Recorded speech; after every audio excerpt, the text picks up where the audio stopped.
Hi, I'm Tamsin. I paid for the house, the meals, the boat tours, everything. And yet, the night we sat down to dinner, my mother looked at me and said, "This trip isn't about you." They wore shirts with everyone's name but mine, gave my concert ticket away to a stranger, replaced me in photos, in bedrooms, in the story they told the world. But what hurt more than the erasure was how natural they made it look. So I did the one thing they never expected. I stopped funding the fantasy. Ever wonder what it takes for a woman to freeze her own family out of her life? And her wallet? I arrived in Destin late afternoon on a Thursday, the sky leaning toward gold as the sun dipped closer to the water. My suitcase rolled awkwardly across the gravel driveway, the wheels catching in loose stones. I could hear laughter from the porch before I even reached the steps. Vera opened the door just wide enough for a quick hug that never really landed. "You made it," she said like I'd dropped in uninvited. Behind her, Callista was already snapping selfies with Leora and Declan, the filters already smoothing out their smiles. She didn't even glance in my direction. The house was beautiful, clean, curated, coastal chic. Everything matched except me. I placed my bag by the guest room door, the smallest one in the back, and took a breath before joining them on the patio. It wasn't that I expected fanfare, but I thought maybe something more than "you made it." Dinner that evening was grilled snapper, corn on the cob, and watermelon salad, Callista's idea. The table was set for 8, even though only 6 of us were there. Declan had brought his cousin for the first night, but he'd left before I arrived. My seat was next to Leora, across from Vera. Conversation flowed easily about Leora's new swim class, Callista's latest brand deal, Vera's insightful take on the news. I nodded where appropriate, offered to pass the butter, and smiled too much. Halfway through Callista's retelling of some hilarious airport mix-up, Vera suddenly turned to me, napkin folded neatly in her lap. Her voice was syrupy sweet. "This trip isn't about you, Tamsin," she said, cutting through the table like a knife. "Please don't make it about yourself." The table fell into a strange hush. No one gasped. No one defended me. Forks still moved, glasses clinked. Even Leora just looked down into her lemonade like she hoped it might swallow her. I managed a half smile, bit into a piece of corn that suddenly tasted like nothing, and nodded as if I agreed. I didn't speak for the rest of the meal. I didn't trust what might come out. That night, I stared at the ceiling fan blades spinning above me, counting their rotations until I lost track. The next morning, the house buzzed with plans. Vera had laid out matching t-shirts for the family, navy blue, with Jennings Beach Week 2024, printed in cursive across the chest. I found mine still in the shopping bag, folded neatly on the counter. A sticky note stuck to the plastic read "Tamsin." When I held it up, Vera laughed. "They must be auto-corrected your name, sweetie. You know how tech is." No one else seemed to notice, or care. We walked to the dock together. Callista held Leora's hand, Declan carried the cooler, and I trailed behind with the towels. A young man managing the morning tours approached us with a clipboard. "You with the Jennings family?" he asked, scanning the group. Before I could answer, Vera smiled and said, "Oh, she's just tagging along." The man nodded, like that explained everything, and turned to count life vests. I stood there, blinking. The wind pushed hair into my mouth. No one turned back. I stayed behind while they boarded the boat, claiming I had a slight headache. Vera nodded, didn't offer anything more. On the walk back alone, my sandals rubbed blisters into my heels, and my throat burned from saying nothing. "I paid for the Airbnb deposit," I muttered aloud, voice catching in the sea air. "I shipped Leora's birthday bike. And just tagging along?" But I didn't confront anyone. Not yet. Instead, I made coffee, sat on the porch swing, and watched the sky shift from seafoam to cerulean as the sun rose higher. "It's only day 1, I told myself. Maybe tomorrow will be better." But even I didn't believe that anymore. That night, I didn't sleep. I drafted a letter that made silence into a sound they couldn't ignore. The message started soft, then steady. Baby girl, I know they make you feel like you're not needed, but I saw you. I always saw you.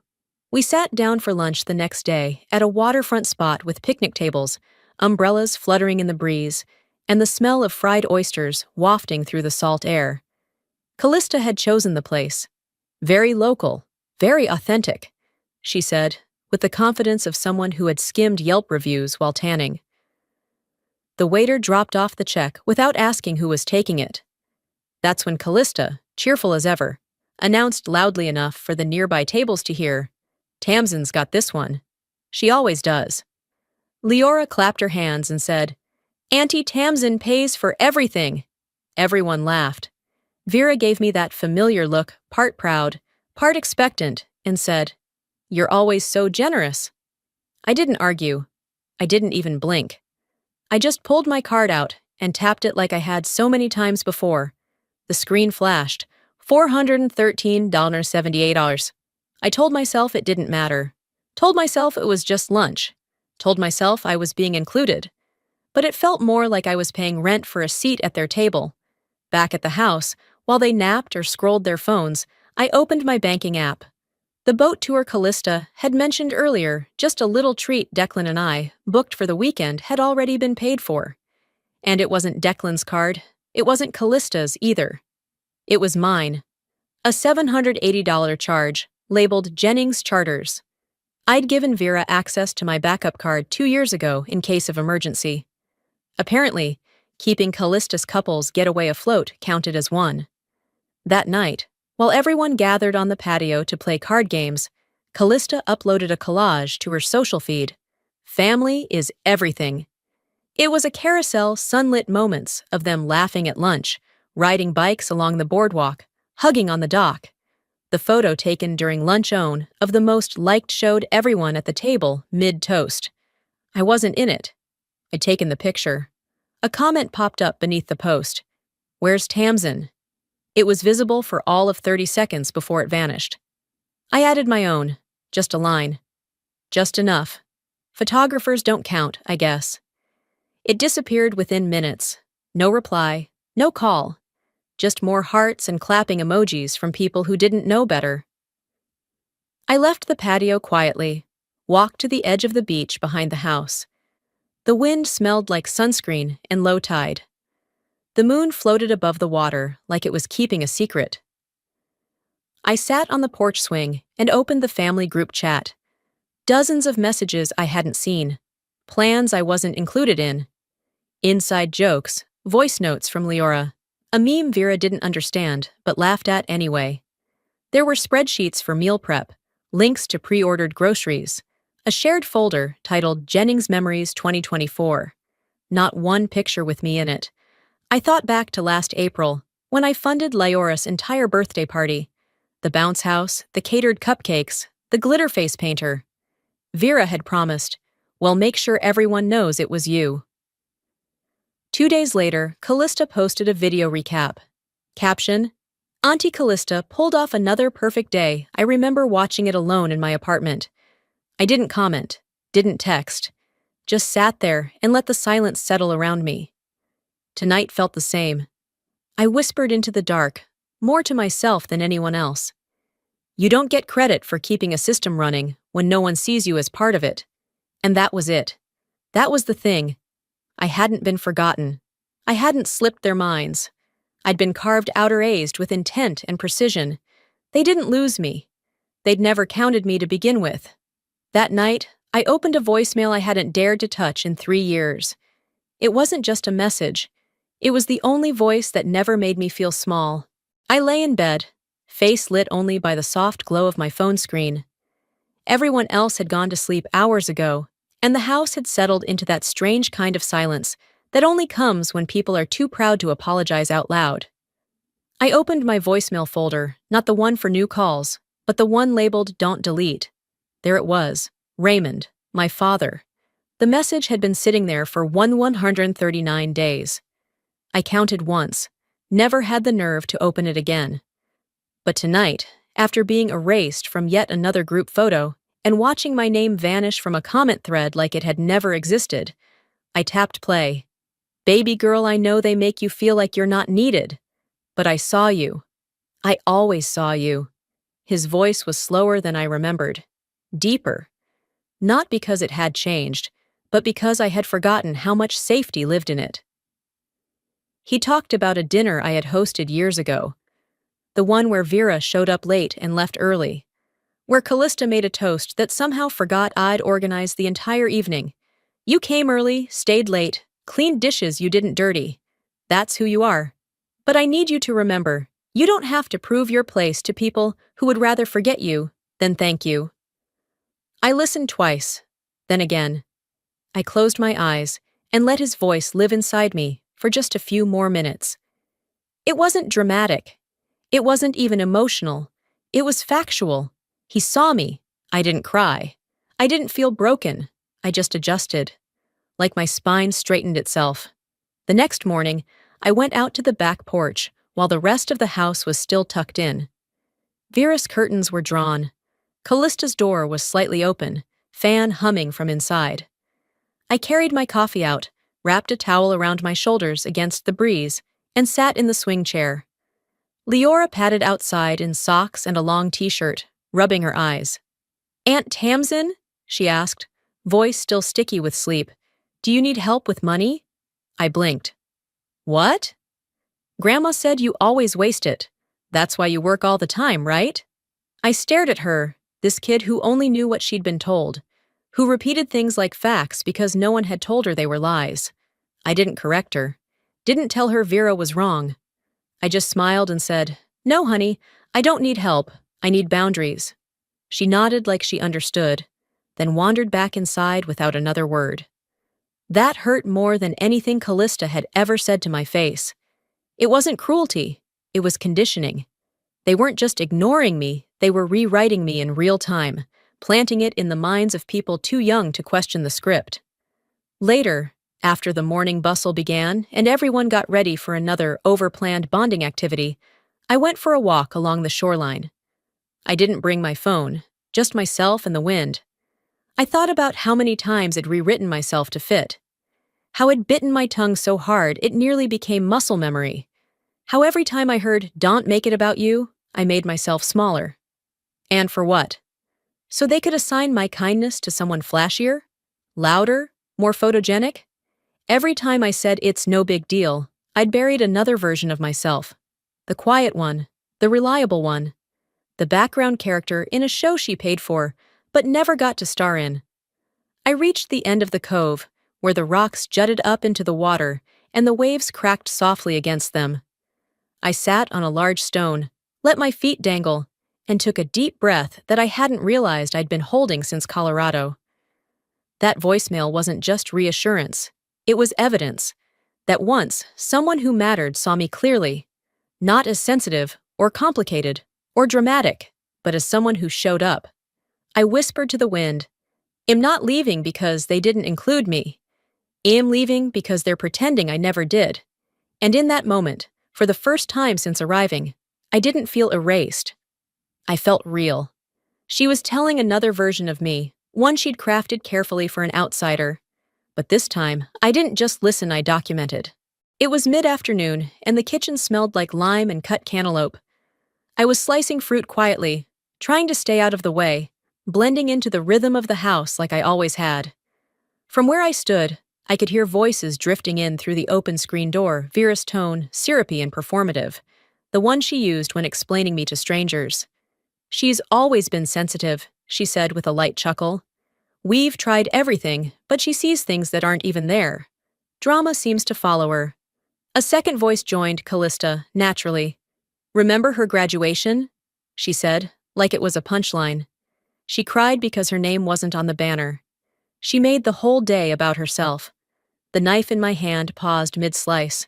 My fingers didn't shake. My chest didn't tighten. I just stood still. Then, with 2 taps, I opened my voice memo app and hit record. I didn't speak. I didn't walk out to confront them. I didn't defend myself. I just let them keep going, spinning a version of me that sounded polished, familiar, rehearsed. It wasn't the lies that cued it was the ease. The way the words rolled off their tongues like they'd said them before. like they believed them more with each retelling. A few hours later, Leora ran into the kitchen, still wearing her dolphin print swimsuit. "Aunt Tamsin! We're going on a dolphin boat! Grandma said she booked it just for us." I smiled, not wide enough to mean it. "That's great, sweetie." She skipped off to change, her feet slapping lightly against the tile. I pulled out my phone, opened the banking app. The charge was there, already processed, $675, billed to the card Vera still had access to. I'd given it to her years ago just for emergencies. Apparently, a dolphin tour for Callista and Declan now qualified. I didn't ask them about it. Didn't point out the irony of me paying for an event I wasn't invited to. Instead, I took a screenshot and saved it to a new folder. Emotional Overdrafts. I titled the image, July 4th Tour. Confronting them felt pointless. They weren't debating reality. They were performing a play. I wasn't in the cast. I was just the sponsor. Back in the hallway, I walked past their rooms. Coordinated outfits were already laid out, matching linen shorts, pastel button-downs, even a new pair of sunglasses on Declan's nightstand, still with the tag on. From the living room, Callista's voice floated out. "Don't forget the Instagram captions, short and sweet. Tag the charter, too." No one asked if I was coming. No one noticed when I didn't pack a beach bag. They loaded up the van in the driveway, with excited chatter, and posed for pictures by the palm trees. I stayed behind, sitting on the porch swing with a glass of water and my phone. I replayed the audio recording from earlier. My voice wasn't in it, but I was everywhere in it. Every pause Vera used to sound compassionate, every fake laugh Callista forced it, was all theater. And it finally stepped into the role of audience, not cast. I whispered into the quiet, "If you're going to write me out, I'll make sure the real version survives." Then I saved the recording, uploaded it to my cloud, and titled it, Unedited, July 3rd, 2:12 p.m. That evening, over dry chicken and forced laughter, they turned their eyes on me and dared to ask why I was ruining the trip. The table was set just as Callista liked it. White linens, flickering battery candles, napkins folded into tiny sailboats. Dinner was grilled chicken and some half-burned cornbread. Vera insisted on finishing herself, as if overcooking things gave her control. I carried plates to the table, aligned the cutlery, and topped off the lemonade pitcher. Not a single thank you, not even eye contact. Leora was doing a little cheer routine on the grass near the patio, humming a song from the dolphin tour it financed, but never attended. Callista's phone was clipped to a tripod, capturing natural footage for her next family reel. Her camera lens swept over the table twice. Neither time did it linger on me. I sat silently, chewing through my meal. I wasn't planning to speak unless someone forced me to. They did. Vera started. She set down her fork and folded her hands like she was about to offer a prayer. "Tamsin," she said with that brittle voice she used when pretending concern, "you've seemed a bit distant this week, not your usual self." Before I could respond, Callista leaned forward, elbows on the table like we were at a reunion intervention. "We all came here to reconnect, to make memories," she said, eyes narrowing slightly. "You're making it really hard to do that." My jaw clenched, but I didn't raise my voice. I simply said, "Uncomfortable or uncooperative?" Vera blinked. "That's not what I said." "No," I replied, "but it's exactly what you meant." The silence that followed was so heavy it made the paper lanterns sway. Leora paused mid-cheer and looked over. Declan busied himself with cutting more chicken. Nobody jumped in to defend them this time. I reached into my pocket, opened the voice memos app, and hit play. From my phone came Vera's voice, syrupy and smooth. "She's always been sensitive. We've tried everything, Callista. She cried at her graduation, over her name not being on the banner, made the whole day about herself." I placed the phone on the table, let it play without commentary, without context, just sound and truth. When it ended, I looked up. "You've been telling a version of me for so long, you've started to believe it's the only one that exists," I said. "But I've been the one cleaning up behind your stories, fixing the mess. making sure the gaps don't show. No one spoke.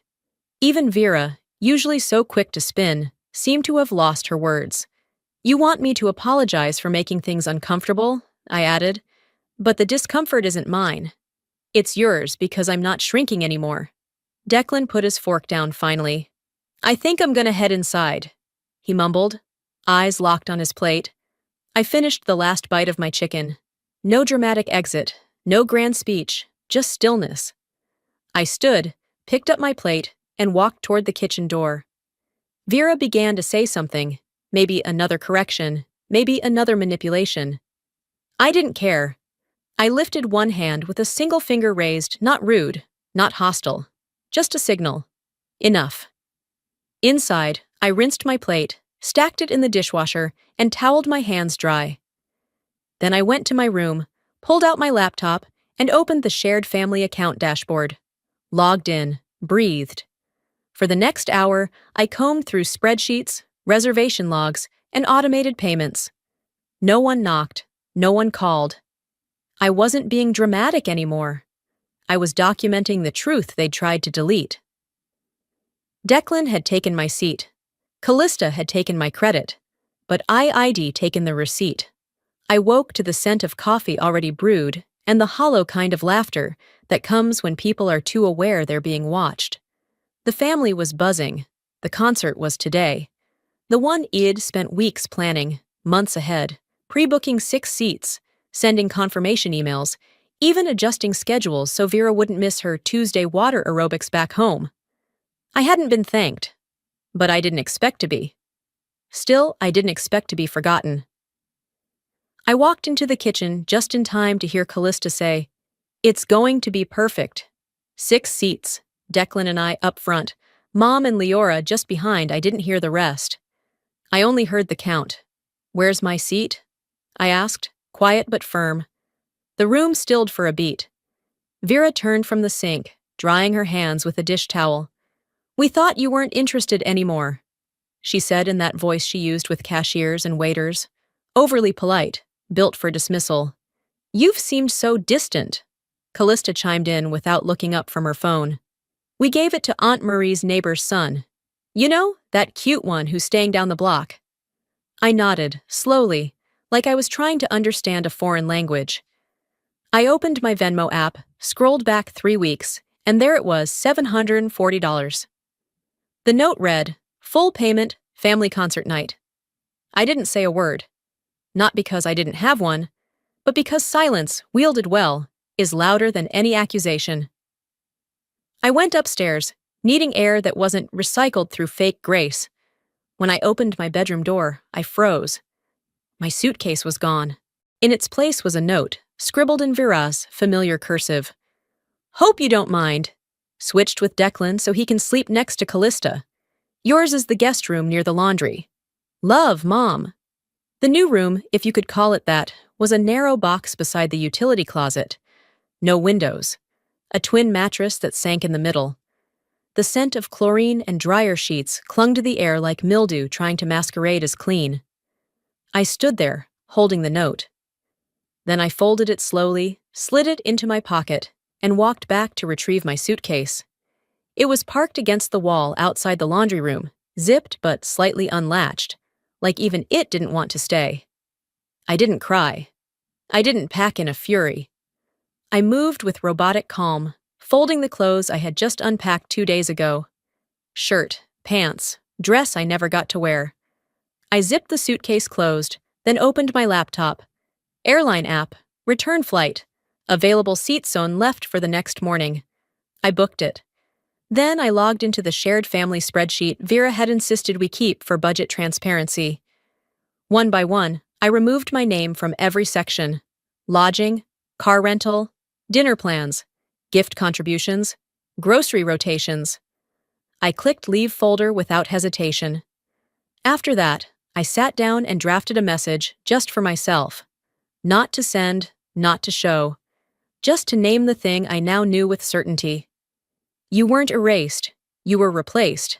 And now, you're reclaiming. That night, no one knocked on my door.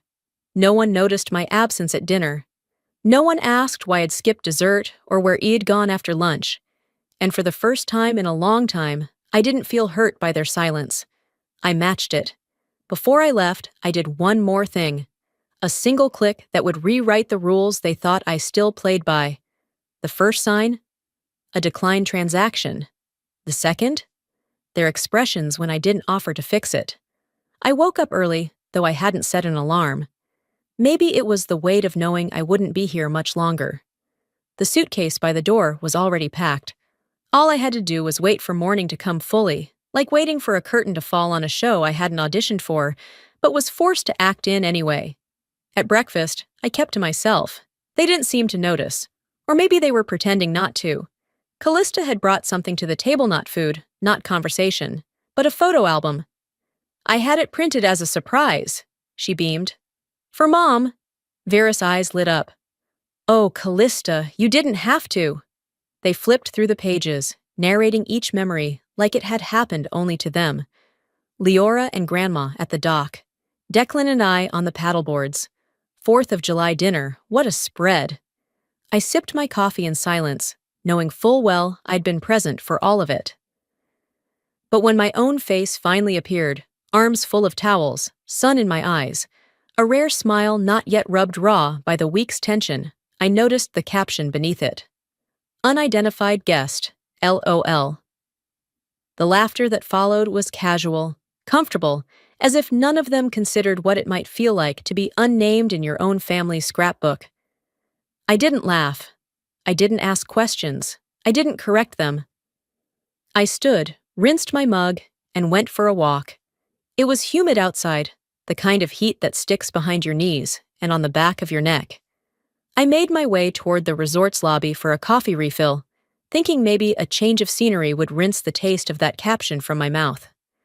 I had barely stepped into the lobby when one of the young staff members smiled at me. Hey there, are you one of the housekeepers? The Jennings family said you'd be around. I stared at him for a breath longer than necessary. Then I responded with clarity, not malice. No, I am the Jennings family.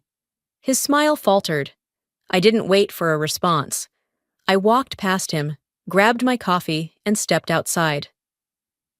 Sitting on the stone bench near the parking lot, I opened my phone and typed a single line into my notes app. Let them explain this version without me. When I got back to the house, it was mostly quiet. Callista and Vera were prepping dinner, humming to some acoustic playlist. Declan was half asleep in a hammock, and Leora was on her tablet, headphones in. I walked past them and into my room, closed the door, sat at the desk. I opened my laptop and logged into my financial dashboard. Then I began. First, I froze the shared grocery delivery account, the one they used weekly, billed to my name. Then Vera's Uber profile disabled. Streaming services? Gone. The spreadsheet folder for the family reunion ID set up last spring? I revoked access. One by one, I stripped away every resource they never thanked me for, but never hesitated to use. Then I opened the last tab. The family credit card. The one I'd co-signed. The one they believed was endlessly renewable, like my patience. I stared at the active status for a moment. Then I clicked. Freeze. Status. Inactive. No announcement. No ceremony. Just a quiet click a final punctuation mark. Then I leaned back, set my hands on my lap, and let the quiet come. Not relief, not vengeance, clarity. They didn't know it yet. But by dinner, everything they thought was still under control would stop working. They didn't know it yet, but by dinner, everything they thought was still under control would stop working. The trip ended in chaos for them. Accusations flying like seagulls startled off the shore, flapping and loud, spiraling into panic. For me, it ended with quiet. A closed door, a zipped suitcase, and a one-way ticket to someplace where I wouldn't have to shrink to fit or audition for a seat at someone else's table. I woke before dawn, not from restlessness, but because for the first time in a long while, I'd slept deeply enough to wake early. Not out of anxiety, out of clarity. The air in the house felt strange. Still, as if it, too, was holding its breath, aware something was shifting. something final. The kind of shift you can't undo with apologies, or group texts, or family brunches. A slow turning of a page that won't flip back. My suitcase waited by the door, zipped and standing tall, like it knew we were both leaving something behind. The floors groaned under my steps as I made my way through the dim hallway.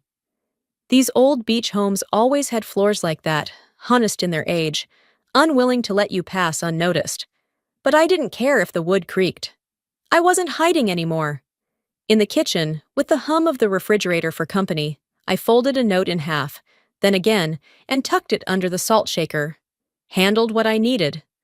No further responses required. I didn't write it to be cruel. I wrote it because it was true. I didn't slam the door behind me. I didn't look back. The ride to the airport was soft, muted. I said nothing to the driver, except, "Thank you," when he picked up my bag. He offered to avoid traffic. I told him the scenic route was fine. Let the coastline pass. Let the waves do their thing, crashing and retreating. Always busy, never still. I watched the ocean from the passenger seat and let it become a metaphor I didn't need to name. At the terminal, I sipped lukewarm coffee from a paper cup. I opened my phone and tapped a folder tucked neatly into my email inbox. Proof no one asked for. Inside, screenshots, every receipt, every flight, every dinner reservation, every spa booking, each one bearing my name, while their photos got the tags, the likes, the compliments. While I stood just outside the frame, holding the phone, holding the plan, holding everything together. I didn't open the photos. I didn't need to relive it. Just seeing the folder was enough. It was real. It happened. I hadn't imagined the labor. I just finally decided not to volunteer it anymore. Somewhere over Mississippi, while my plane hummed toward Dallas, things started to unravel behind me. Vera tried to check out of the resort. Her card declined. She tried again. Declined. Callista, likely mid-brunch, attempting to order vegan groceries from her phone, got an access denied message she'd never seen before. Declan's phone buzzed with a failed car rental notification. The wheels, so used to turning without question, were locking in place. The family shared car dance, funded by me, maintained by me, protected by me, was frozen. By the time we landed, my phone was vibrating with the fallout. I turned it on at baggage claim. The screen lit up with a storm of notifications. Vera, what did you do? Callista, we're stuck. This is not funny. Vera again. Is this your idea of revenge? Callista, we can't even call an Uber. Fix it. Now. I didn't respond. I read them carefully, as if I were reading news about strangers. Then, without any anger, I tapped delete thread. No fireworks. No sense of triumph. Just weight, shifting, space, clearing, peace, blooming. In the terminal lounge waiting for my connecting flight, I opened the Notes app and began typing. My fingers didn't hesitate. I was never the problem. I was the platform. And I finally stepped off. I sat back, breathing in the strange calm of release, of no longer being available, of no longer playing a role I didn't audition for. A flight attendant walked past and offered me water. I took it, nodded, not in smugness, in stillness. I didn't think about Vera pacing, or Callista sending frantic messages, or Declan trying to keep the peace when he never once kept me safe. I didn't picture them. I pictured myself. A self untethered, unburdened. A self no longer writing the script for people who never gave her a speaking part. This wasn't revenge. It wasn't even payback. It was a reset, the kind that doesn't come with a dramatic soundtrack, but with a quiet exhale, the kind where you don't slam the door, you remove the hinges entirely. Before I powered my phone down for the next leg of the flight, I checked one last screen. Family shared card status, permanently closed. No reactivation available, no appeals, just done. A few hours later, the sun dipped behind unfamiliar clouds as my new flight descended into a city I hadn't planned on, but had chosen. They'd booked round-trip tickets, assuming I'd return with them. But I wasn't on their itinerary anymore. For the first time, I was fully, finally, on my own. The first morning back in Denver greeted me with a silence I didn't expect to find comforting. No vibrating phones tossed on countertops. No group texts buzzing with passive-aggressive emojis. No color-coded lists stuck to the fridge with cutesy magnets shaped like avocados. Just quiet. Real, living quiet. The sun cut soft gold across my kitchen, pouring through the gauzy curtains I had hung without anyone's opinion. I was barefoot in my favorite robe, the one with the stitched initials that no longer felt ironic. The scent of strong black coffee curled into the air, brewed in the machine I bought, maintained, and like most things in my life, now cleaned myself. I didn't expect a knock on the door. I wasn't waiting for an apology wrapped in flowers, or a voicemail with just the right inflection of remorse. But my phone still lit up, as if the past was reaching its hand under the door. 47 new messages. At the top of the screen, a notification from a group chat I hadn't seen since the week everything broke apart. Group name changed, Family Healing. I wasn't in the group. There was no invitation, just a quiet exclusion that somehow still spoke volumes. They weren't asking me back. They were building a new narrative, one I wasn't welcome in, but also no longer needed to be. Vera's voice filled my voicemail next. "We didn't raise you to be cold," she began, like that one sentence would pull me back into orbit, as if that was the final word on what love should look like. I didn't listen past that. I didn't need to. I pressed delete without saving, without replaying. Closure, I had finally learned, wasn't something they were ever going to offer, but I had stopped asking for it. Later that afternoon, I sat at my desk, staring at a folder on my desktop titled, "Closure is Mine Now." It wasn't poetic when I named it, just functional. Inside were the remnants of war, screenshots of texts they thought I hadn't seen, call logs that proved their absences, bank statements tied to my stolen contributions, the voice memo from that night in the kitchen when my father's words slipped out unfiltered, and of course, that one photo from the party. The one where I was labeled as an unidentified guest. I hovered my mouse over the folder. I didn't need to reopen it. I already knew what was inside. I'd memorized it like a tragic monologue. But something shifted in me that day. Not vengeance, not even sadness, just clarity. I highlighted every file, right-clicked, renamed the folder, archived, no longer active. I sat back in my chair and let out a breath I didn't realize I was holding. There was a time when I would have hesitated, afraid that letting go meant giving them permission to rewrite history. But it wasn't erasure. It was release. Those files were no longer evidence. They were echoes. And I didn't need echoes to tell my story anymore. A few days later, I wandered into a tucked-away bookstore Kath had never noticed before, nestled between an antique shop and a used record store. It had dusty corners and handwritten chalkboard menus, the kind of place you don't find unless you're lost or finally free. I ordered a strong black coffee and chose a seat by the window where the sunlight spilled like warm silk across the table.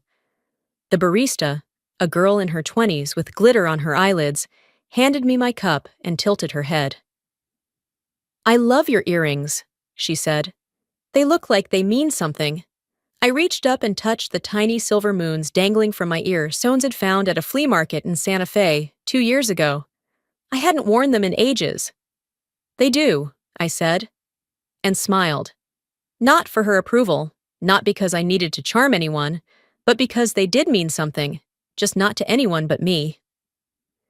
Near the front register, I spotted a stand with travel brochures. One caught my eye, Solo Women's Hiking Retreat Zion National Park. I flipped it open, heart oddly steady. I read the details, then read them again. The wind whistled slightly outside the cafe door, brushing a fallen leaf past my boot. I took out my phone, scanned the QR code, and registered. There was no need to tell anyone. No need to justify the cost, ask for time off, or seek permission. It was my name, my card, my decision, and that was the most radical thing of all. On my way out, I passed a family sitting outside.